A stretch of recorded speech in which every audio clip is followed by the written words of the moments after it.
The Trumpet Daily is presented by Stephen Flurry.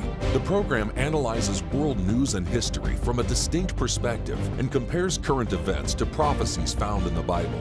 The program also offers free educational publications, including the Trumpet News Magazine and books and booklets. The Trumpet Daily is produced at the Philadelphia Church of God's home campus in Edmond, Oklahoma, and its sister campus in Edstone, England.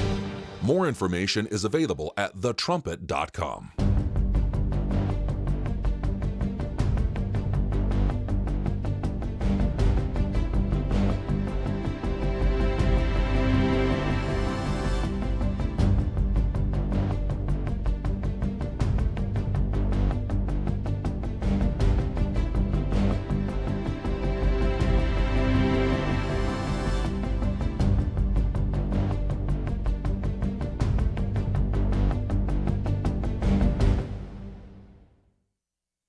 The Trumpet Daily program begins right now.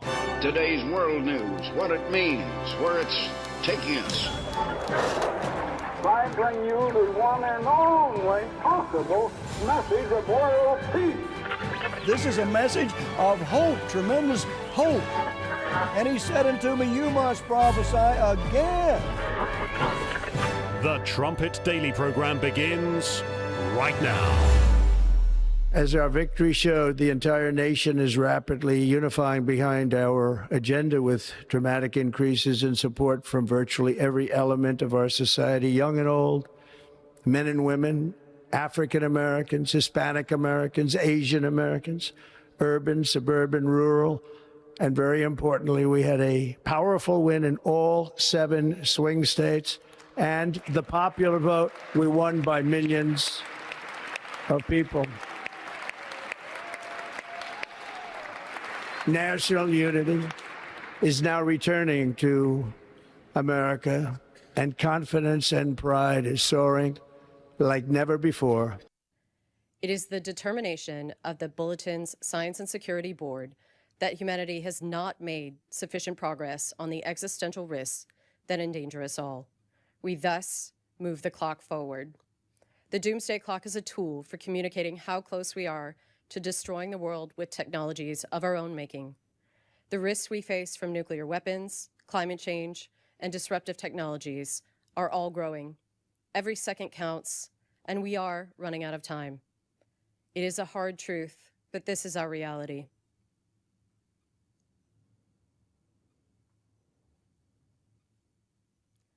It is now 85 seconds to midnight.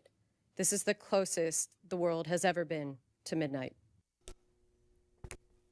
Well, Herbert Armstrong used to talk about the doomsday clock and just how close we are to the end of this age. That first bit was President Trump a year ago talking about national unity. It's interesting to look back on that after a year, given what's happening in the United States today, in Minneapolis and elsewhere, a nation that's so deeply divided.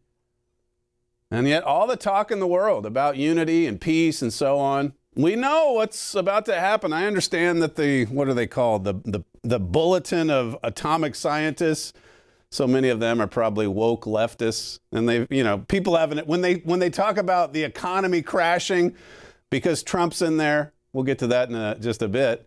Again, there's political motivation behind it. But still, look at the signs. I mean, the handwriting is on the wall. So many prophecies are coming together right at the same time. You're listening to Stephen Flurry. This is the Trumpet Daily. We appreciate you joining us on today's show. We've got an action-packed show to get into, lots and lots of material. It always gets, well, the stack just gets bigger and bigger, even up until the last few minutes before I take to the air, because there's just that much to get into. When you look at the news items together with what Herbert Armstrong was saying for so long, and then my father following that in 1989 up until this point, 36 years. Mr. Armstrong's ministry was, 57 years? I mean, it may seem like a long time, a century or so, but we're right here in the last years of man's 6,000-year experiment, going it alone without God and his guidance, his government, his spirit. Mankind's been cut off from God and his mind and his way of life and his holy power since Genesis 3. Taking from the tree of the knowledge of good and evil for 6,000 years. And here we are, right on the brink. You've got all these things now about nuclear weapons, even movies. It's coming back. Nuclear proliferation. I mean, just going into the atomic age in 1945. I mean, that right there was a signal as plain as day that we're living in the days Jesus described, where were it not for God's timely intervention, we would destroy ourselves. We now have the weapons capable of doing just that. You think about just how fascinating this is from a Bible prophecy student standpoint, to see these prophecies converge This is a year of celebration for the United States. Even with our deep divisions, we're coming up upon the 250th birthday. There's, depending upon how you look at it, there's some positive signs with respect to the economy here in America. There's also some very negative ones. We'll come to that in a second. But it wouldn't be surprising to see some short-term gain for the United States in terms of, just economics and so forth, investment, finally getting a handle on inflation, people getting more money, lower energy prices, etc. But here again, you've got to look more deeply into the facts and the figures. Even as we celebrate our birthday, you're going to see the nations of this world unite against the United States of America.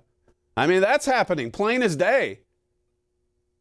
You just look at the past year, this first year of President Trump's second term, and I think this is the year that Germany and the others in Europe decided we need a Holy Roman Empire. We have to. We've got to have it to compete with the United States, to oppose Orange Hitler. And we've been through this in recent programs.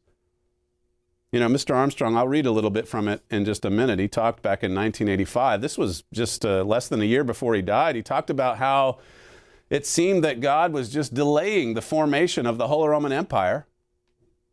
And then as soon as he dies, so much happens. Another 40, he talked about 40 years. He's been proclaiming this signature prophecy, and it seemed like God was holding it back.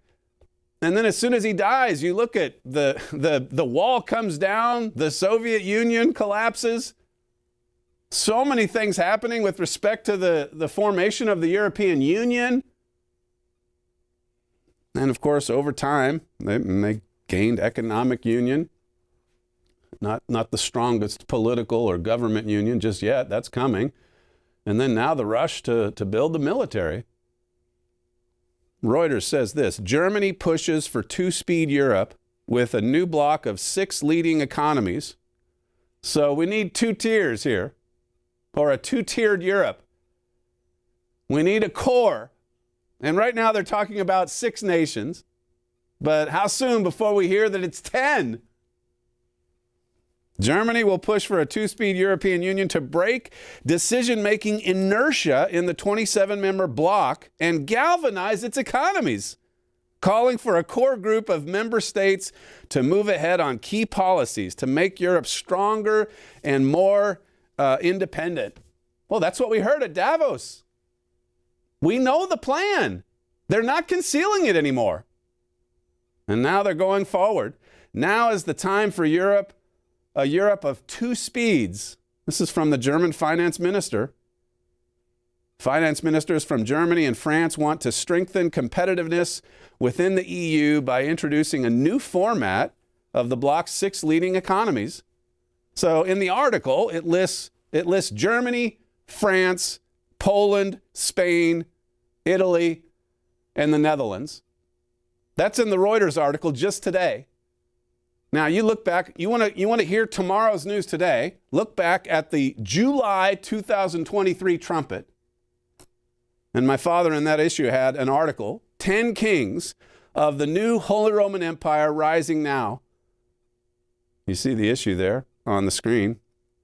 And in that article, he identifies Germany, Austria, France, the Netherlands, and Italy as being 5 of the kings, identifying 5 of those 10.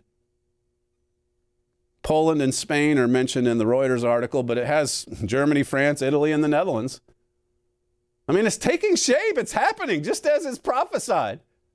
And here my father a few years ago, he's giving you specifics. I mean, we know Germany's going to be there. We know Italy's going to be there. And now you've got the strengthening of this German-Italy axis. I went through that with you yesterday. There's no more delay now, that's for sure.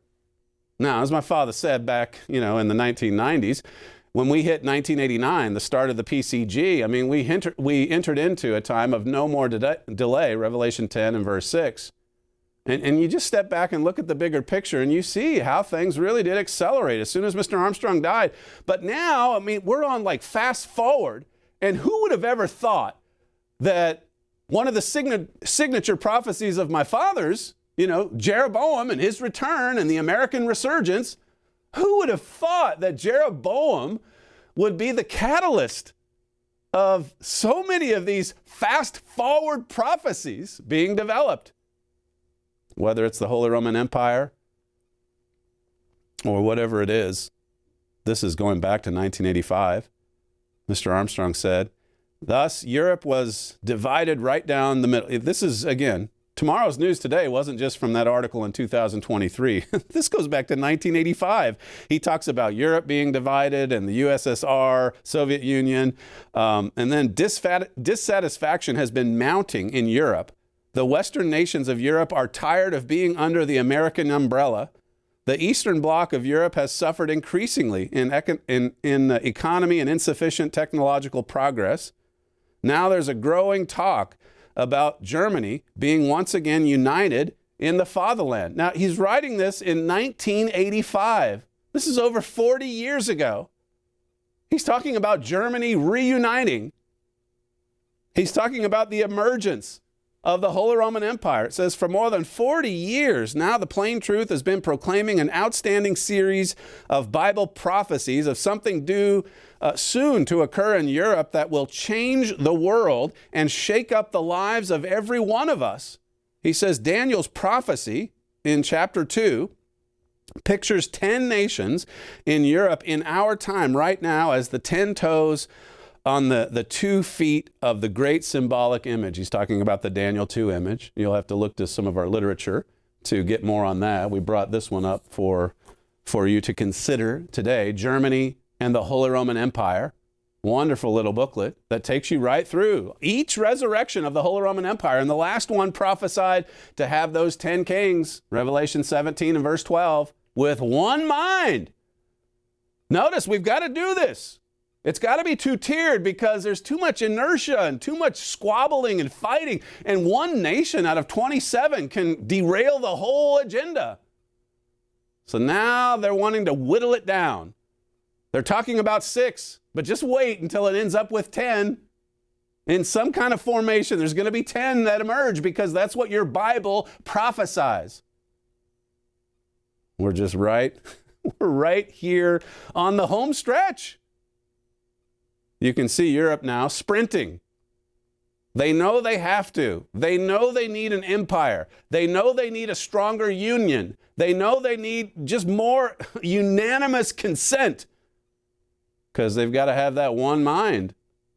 They've got to have that one mind to move, to operate, to compete. And it's nearly here. 5 of those toes picture 5 nations in Western Europe and 5 in Eastern Europe. Like I said, my father in that 2023 article. I mean, it's getting down to naming names. And you see it even with world leaders. You see a Jeroboam. We've seen an Antiochus. We see a Prince of Rosh. Just waiting on that Daniel 8 strongman. He'll show up soon as well. Then is pictured a great stone representing Christ at his second coming, smiting those toes and coming to rule in the kingdom of God over all those and all other nations on earth. He talks about this being explained in Revelation 17 as well. And then he says here, for some reason, God has been holding back the fulfillment of this prophecy, but it is certain to occur. And so Mr. Armstrong dies in 1986, and many of the brethren in the Worldwide Church of God just gave up. Essentially, they just threw in the towel. For whatever reason, a man of sin comes along and says, hey, we don't want to declare these prophecies anymore. We don't want to proclaim the truth. And so they got rid of Mystery of the Ages. They got rid of the U.S. and Britain in prophecy. They stopped prophesying. They said, prophesy not. And most of God's people were just lulled to sleep. Even as the wall came down, even as the Soviet Union imploded, even as we went through just these earth-shaking jolts in Europe. And again, you look at it or you live through it and you think, well, it's so much bureaucracy and 27 nations, and I've finally got the currency, but they're still weak and woke and there's problems. And there were. Daniel 2 says, clay mixed with iron. One person can, or one nation can, derail the agenda. But what happens when just 10 come together with one mind for a short time? Mr. Armstrong in 1984, he talked about what would undoubtedly be the catalyst or the trigger for these 10 nations to come together. This is clip 11. But I believe that some event is going to happen suddenly, just like out of a blue sky, that is going to shock the whole world and is going to cause the nations of Europe to realize they must unite. Well, he said he believed that would have to happen too. Well, now I think I can see what may be the very event that is going to trigger it, and that is the economic situation in the world. The economy. That's what would trigger Europe uniting as an empire.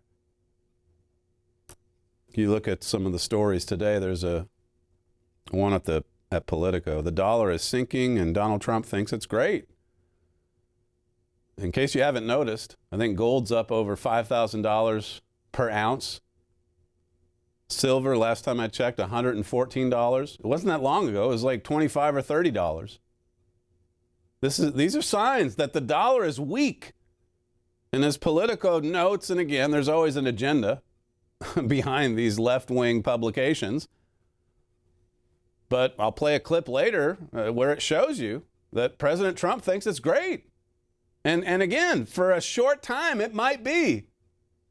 As investors come into the United States saying, well, the dollar's cheap, we can invest. And of course, the Trump people say, well, that's good for American businesses. But there is a tipping point. I mean, you don't want the dollar to become like the currency in Zimbabwe, do you? I mean, then would investors be flooding into America? A weak currency. It helps industries that he's seeking to boost. Trump, that is. Particularly manufacturers, but also oil and gas. It says, and U.S. corporations that export goods and services abroad typically report stronger earnings when they can convert foreign payments into a weaker greenback. But, it says, a soft dollar also diminishes the purchasing power of U.S. businesses and consumers and can lead to higher inflation. That's one reason why Treasury officials, including Scott Bessent, have historically advocated for a stronger dollar. And that's one thing you see coming from the economists. And they all got an opinion. Some say strong dollar, some say weak dollar. I've been playing the clips where, whether it's President Trump or Bessent, saying there's nothing to worry about with respect to Europe. And meanwhile, Europe is aligning with Latin America, and then they signed the trade deal with India. They're preparing for war. Germany is preparing a war machine. They're preparing to freeze out the United States. Another reason gold and silver are skyrocketing is because that's becoming the reserve currency, so to speak. It used to be the dollar. And you've got all of these nations like China that have so many of the treasury bonds, America's treasury bonds. They aren't quite to the point where they're going to dump those, which would crash the American economy, but they've certainly stopped taking on more dollars, that is, because they're looking at what's happening in America. They're looking at America, the way it's, lashing out at Europe and seeking after Greenland. And of course, you've got Orange Hitler. There's a lot of reasons for China, for Russia, for Germany, for Latin America to pull the rug out from underneath the United States. But so many of the leaders in the U.S. think that there's no vulnerabilities. We're too strong. We're too big to fail. You remember that one? Heading into 2008? That wasn't that long ago. Peter Schiff says we've got a bigger crash coming than 2008, and it could be here this year.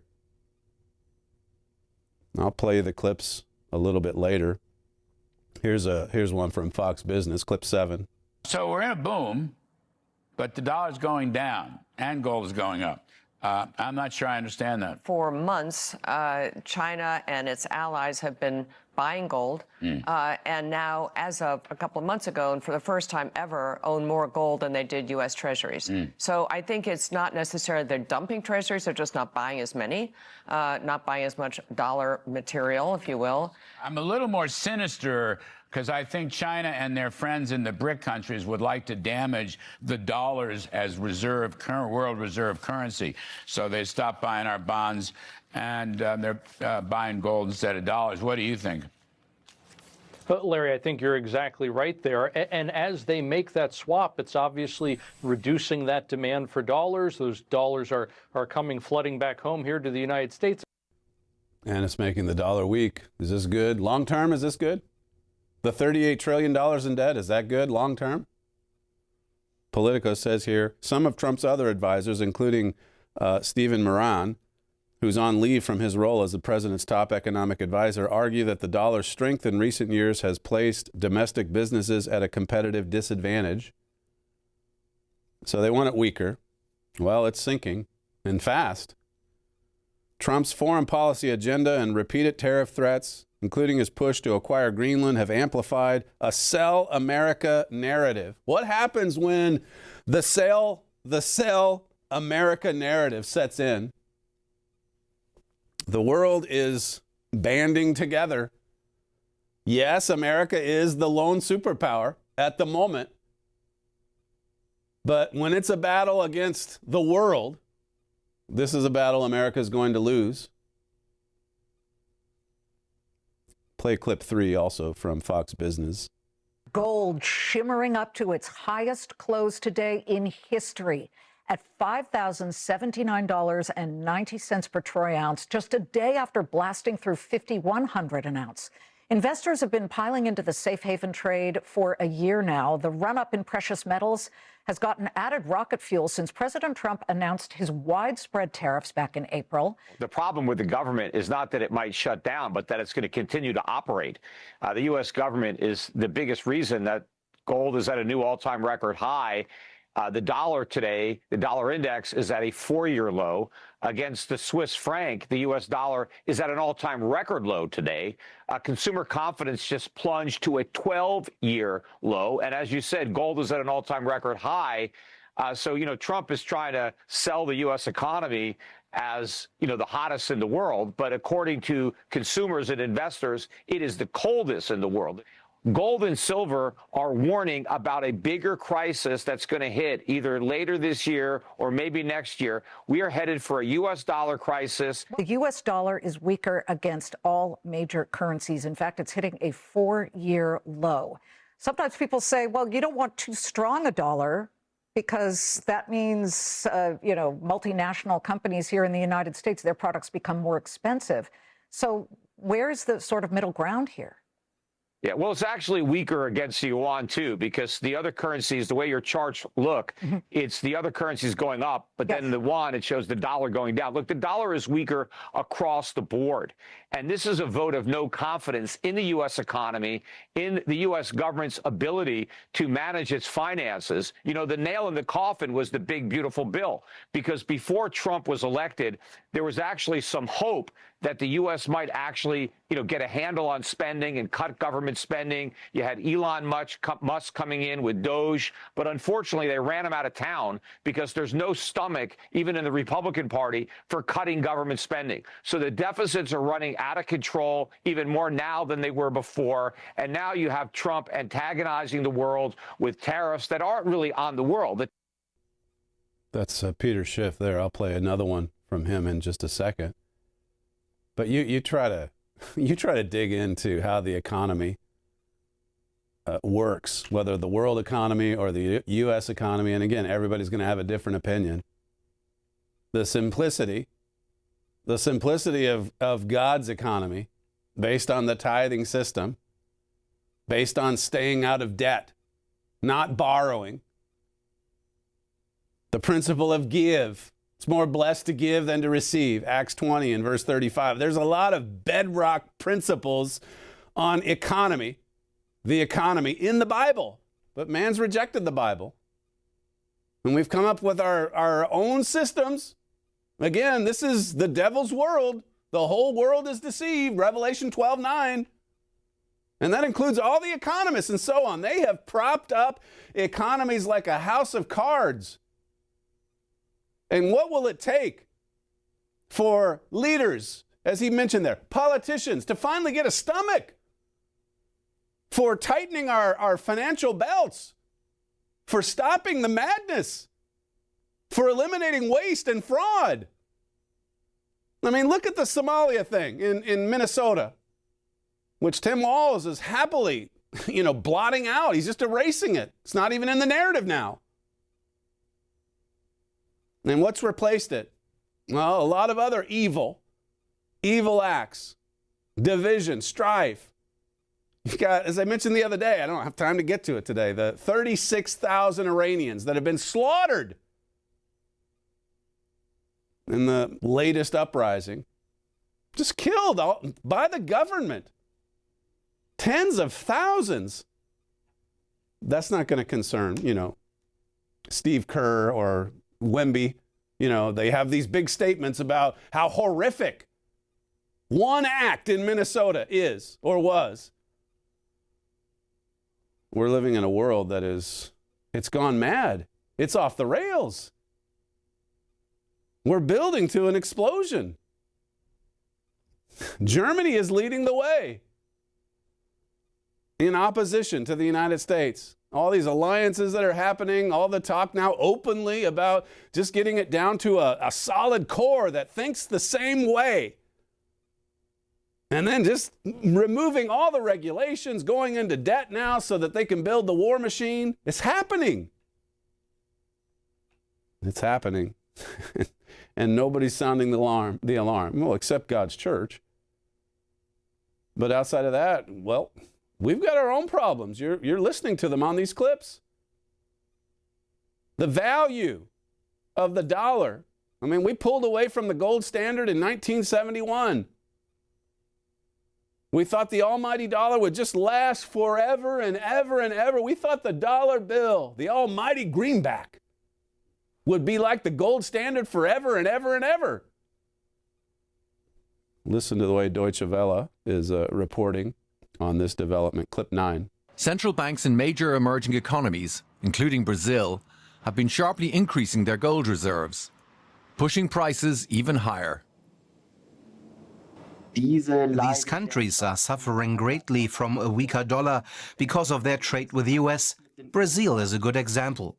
That's why they want to massively increase their gold reserves to stabilize their own currencies when the dollar moves. And beyond that, they want to make themselves less dependent on the US dollar. Brazil, China, Germany. There's a long line is developing. A long line of countries that want to be less dependent on the dollar. Less dependent. I mean, the U.S., hey, they're unpredictable. They can't be trusted. They need to crash. We need to take them out. Listen to this. Now, on the other side, you've got this from Stephen Moore at CNN. He's talking about some of the Trump policies as well. It's booming. And, of course, Trump's in Iowa last night saying all those same things. It's never been better. We're in the golden age. I mean, money's just flowing in. Listen to clip 10. Look at the facts of the economy. It is a booming economy. The latest report is almost 5.5% growth in the fourth quarter, which is an incredible number. We haven't seen that in recent memory. We've got gas prices down. Inflation is headed down to the 2% target. Median family income last year was up $2,500. Those are people in the exact middle, adjusted for inflation. I mean, I could go on and on with the positive elements of this.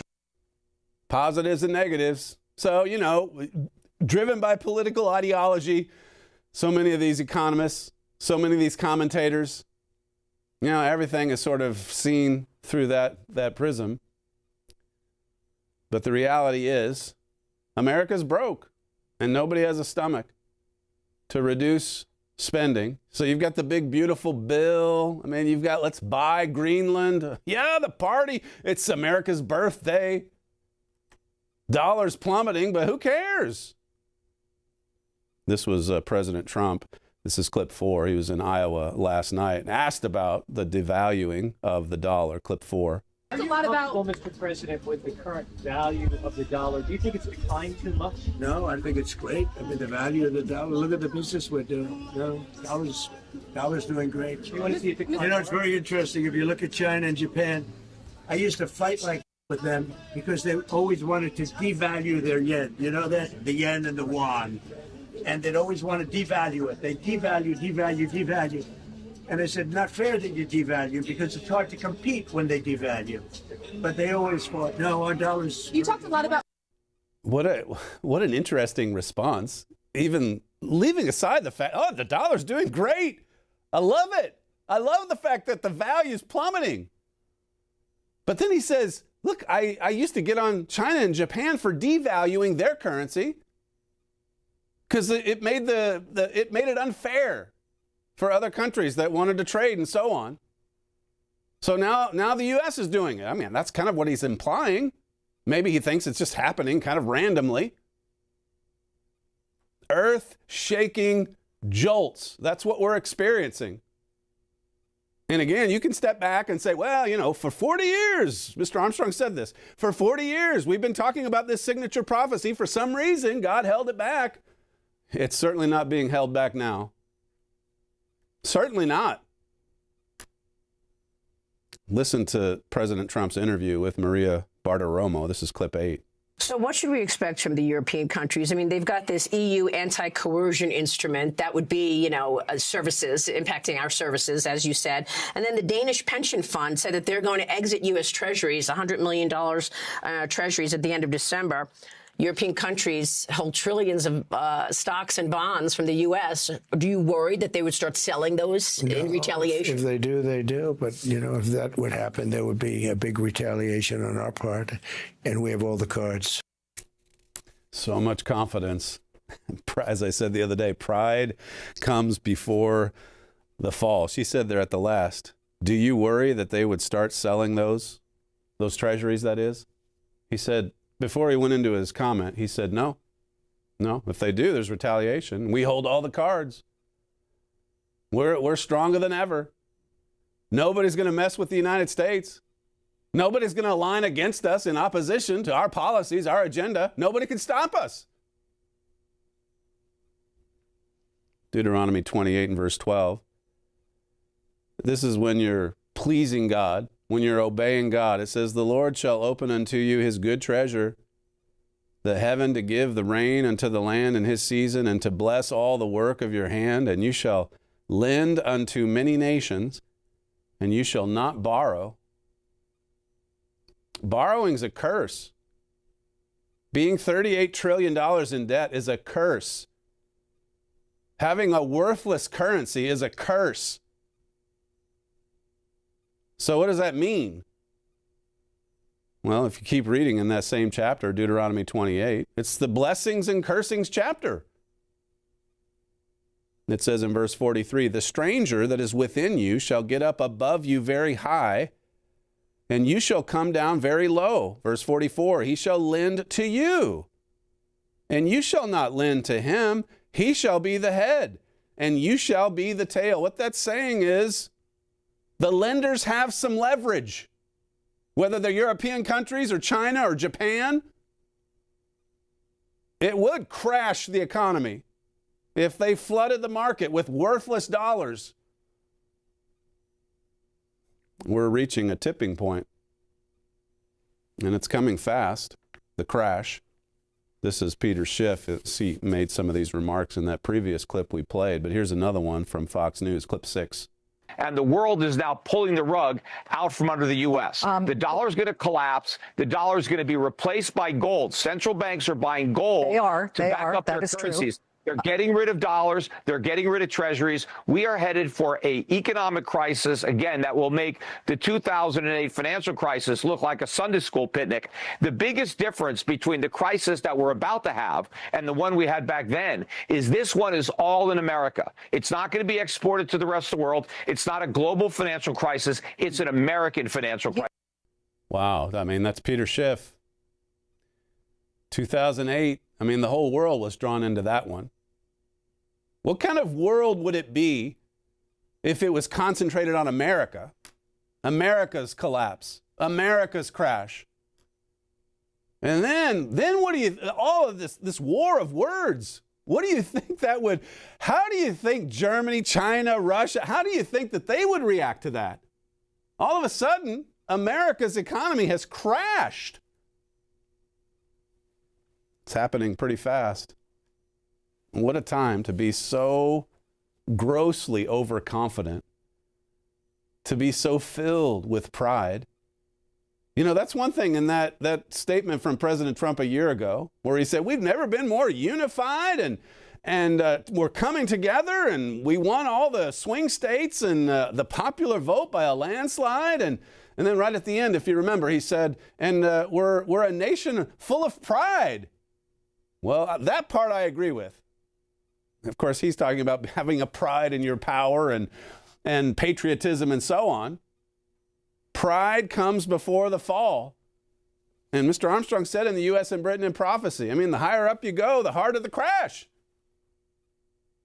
And you look at 1 Thessalonians 5, you look at some of those classic sound bites from Herbert Armstrong, and he says it's going to come upon us suddenly, like an animal caught in a trap, a snare. This is what we've got to be preparing ourselves for. No one else is even concerned. Well, I mean, Peter Schiff at least is concerned about the economy. What did he say? The world is pulling the rug out from under the United States. Is that a serious thing? Even the lady, she just kind of talks over it like it's okay. Okay, we're having a nice conversation. Wait a second. Wait. Pause. Hit the pause button.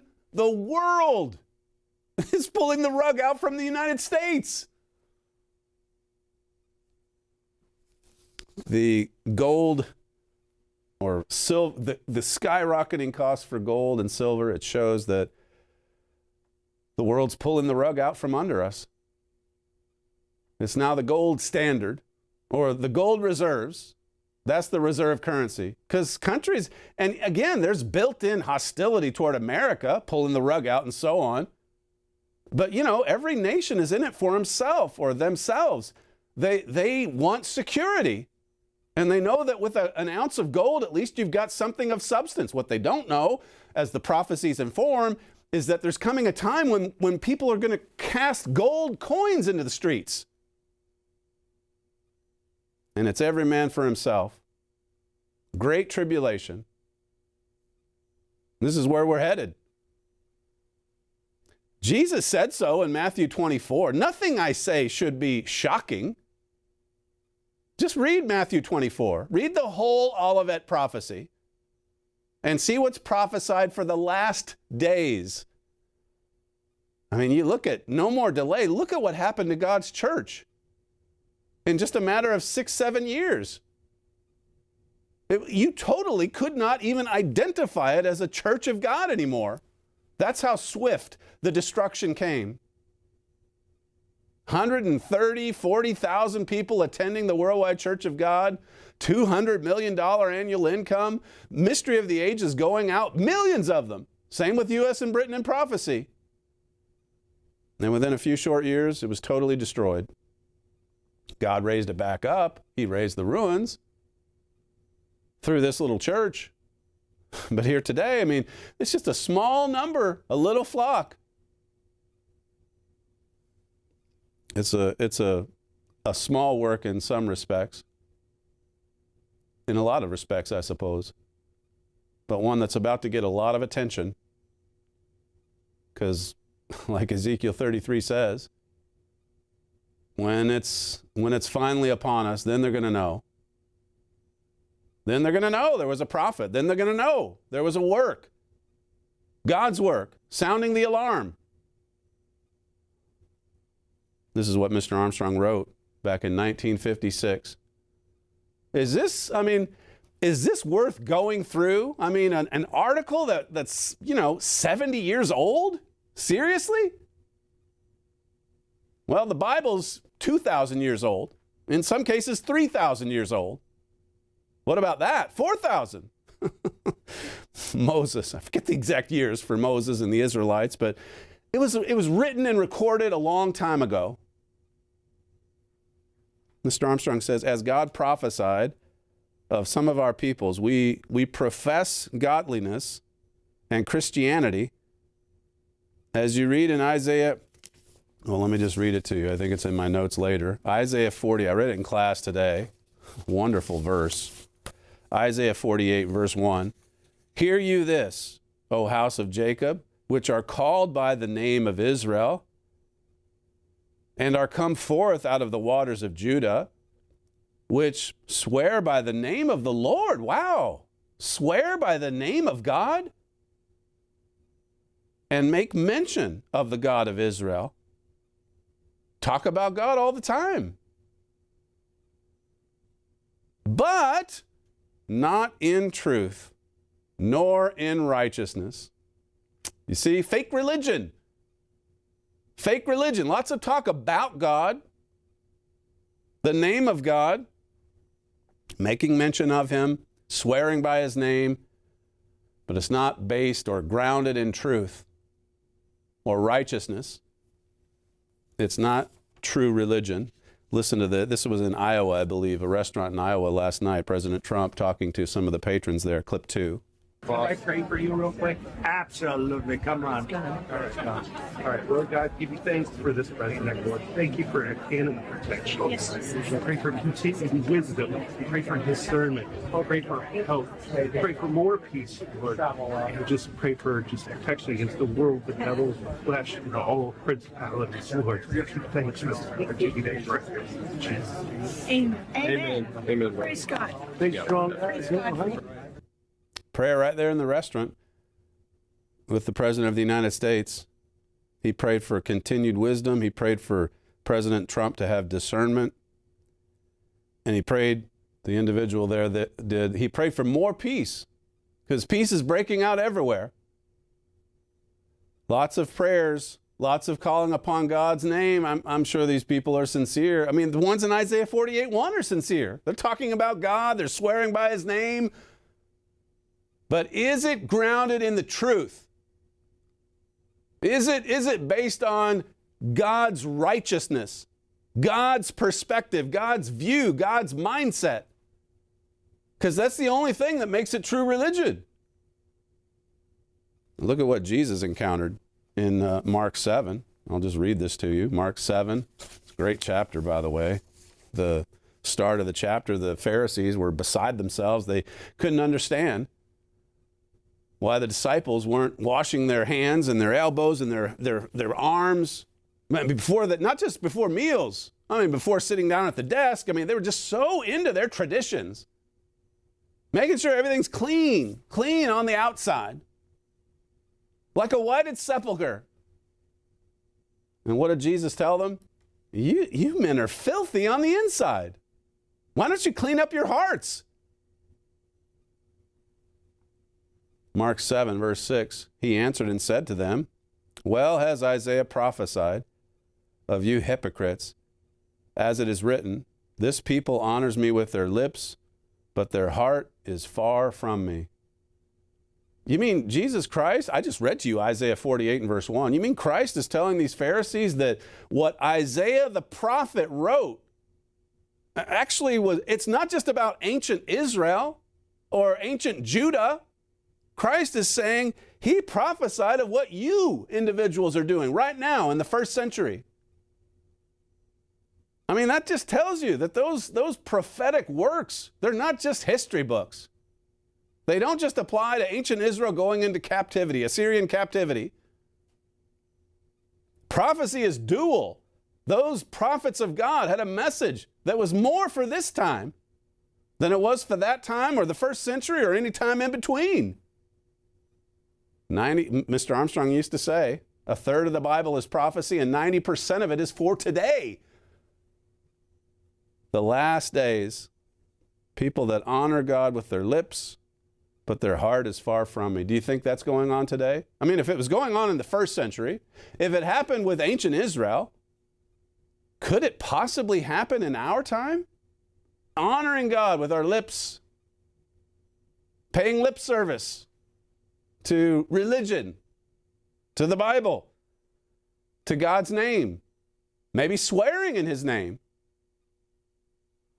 Verse 7, howbeit in vain do they worship me, teaching for doctrines the commandments of men. I want you to notice some words here, and we're going to pause so you can appreciate what Jesus is saying. He says, worship, teaching, and commandments. I mean, here were some religious people worshiping Christ, teaching others, commandments. And it was all in vain. Now that is some big time fake religion. A lot of whited sepulchres on the outside. And then like Jesus said, and that's Matthew 23, but he said on the inside, it's dead men's bones. On the inside, there's filthiness. There's impurity. There's disobedience. There's arrogance. There's pride. There's vanity.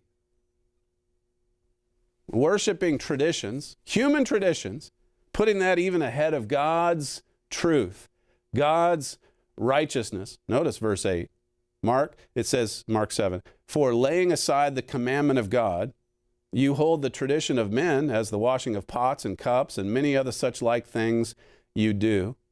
They were just stripping God and his glory away from everything that they did. It was all about them. It was all about their traditions. Worshipping, this is from our 10 Commandments booklet. Should have brought it up here. But it says, worshiping Christ with pagan customs and festivals is a direct violation of the second commandment. This is just one commandment. It talks about all 10 in this booklet, obviously. But here's one, the second commandment, putting things in place of God or idolatry. He says, what does a decorated pine tree or painted eggs teach us about God? That's a good question. What does a painted egg teach you about God? Where did that come from? What's the central spiritual lesson to take away from a painted egg? What did Jesus say about painted eggs? There is no knowledge of God and his plans for man in these man-made festivals. I'll add man-made there. All such worship is vain, useless, and must be avoided. This is not a problem or a weakness that was limited to just a small group of Pharisees in the first century, or maybe some of the, Gentile nations that Israel encountered during the Old Testament period. This has been embedded into human civilization since man was cut off from the tree of life. Ever since Adam and Eve rejected God's truth and righteousness, it's just been a free-for-all. That's why there's so many different religions and religious denominations. You name it. Everybody's got an opinion. Everybody's got their set of traditions. In the Old Testament, you look at Exodus 32. This was the people of Israel. Moses goes up to commune with God, and after a short time, all the people were like, well, I guess Moses is not returning. We better create our own religious system. So they built this beautiful golden calf. And then Paul says in 1 Corinthians 10, they were engaged in an orgy. And the scripture says they called it a feast unto the eternal. There you go. All of these perverted, filthy sexual sins, together with, no doubt, celebration, dancing around the calf. And they called it They called it, if you can believe it, a feast unto the eternal. It is unbelievable how far removed we are from God on the one hand, and on the other hand, how close we think we are. If we just call on his name, swear by his name, say, Lord, Lord, and do not the things that he says. Verse 9 says, and he said to them, full well you reject the commandment of God, that you may keep your own tradition. It's a 6,000-year story, and we're seeing a lot of it today. We're seeing a lot of fake religion, a lot of religion that maybe has a form of godliness, like Paul said in 2 Timothy 3, but they deny the power thereof, the authority, the government, and is weak. And Jesus exposed that. These Pharisees that said, hey, how come you're not washing your hands more? And he said to them, why won't you wash your heart, your wicked heart? Read all of Mark 7. It's a great study, and I know I've been touching on the subject of human nature a fair bit of late, but that's the cause of all the world problems and troubles we're seeing. And God's got a plan. He's going to deal with it. And he's going to clean up the human heart. But we're going to have to go through some agonizing trials and tests. We're going to have to go through the tribulation to finally be brought to the point where we'll look to God for guidance, for direction, for correction, for instruction, for teaching, for the truth.